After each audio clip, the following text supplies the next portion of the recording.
అండి, హలో అందరికి good morning. అందరు టీ తాగిండ్రా, టిఫిన్లు చేసిండ్రా? ఇక మేమైతే ఇవాళ టీ అయింది, మాది టిఫిన్ అయ్యింది. దోశకు నానేద్దామని ఇగో ఏంటివో తెలుసా, ఇవి హెల్దీ హై చాయిస్ డీమార్ట్ల నుంచి తెచ్చిందనమాట. చాలా రోజులు అయ్యింది. మిల్లెట్స్ ఇవి మిల్లెట్స్ అనమాట. ఇక రేపు మిల్లెట్ దోశలు వేద్దామని. ఇక అచ్చం ఇవే వేస్తే తినరు పిల్లలు. ఇక వాళ్ళ కోసం అని ఒక కప్పు బియ్యం, ఇక ఒక కప్పు బియ్యము వేసిన. ఇక నానబెట్టి వెళ్తే పనికి వేయచ్చు, ఇంతలోకి నానతాయి, వచ్చిన తర్వాత రుబ్బొచ్చు అని. ఇవి ఒక కప్పు అరికలు, ఒక కప్పు మినప్పప్పు,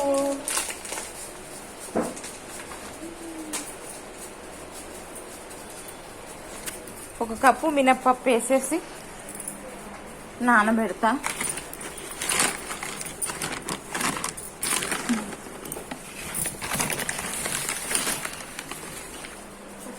మినప్పప్పు వేసి నానబెట్టేసిపోతే అవి మంచిగా నానతాయి అనమాట. పొద్దున్నే నానేసినా మంచిగా నానతాయి. అప్పటికప్పుడు నానేస్తే సరిగ్గా నానవు.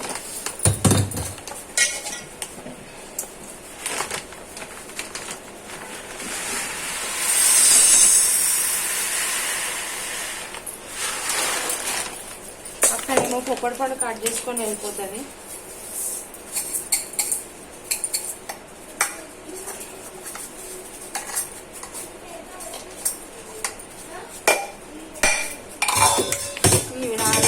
నానేస్తే మంచిగా నానుతాయి. పండు నీకు అన్ని పప్పులు కావాలన్నావు కదా, అన్ని ఇన్ని వనక రావాలన్నమాట. అంటే పావుకిల పాపులు.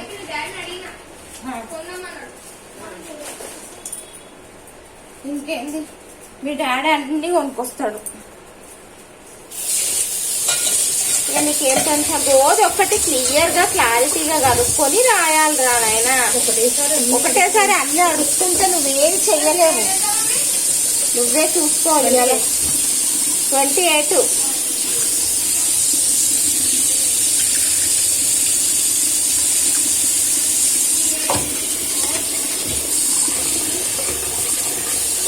టైం అయితే 10:30 అవుతుంది. స్నానం చేసుకొని నేను కూడా పోవాలి పనికి.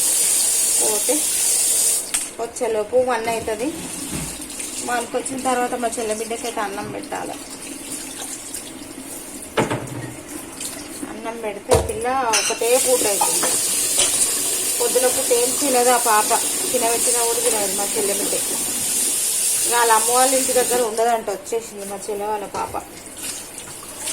ఇక్కడనే ఉంటాను వచ్చేసింది.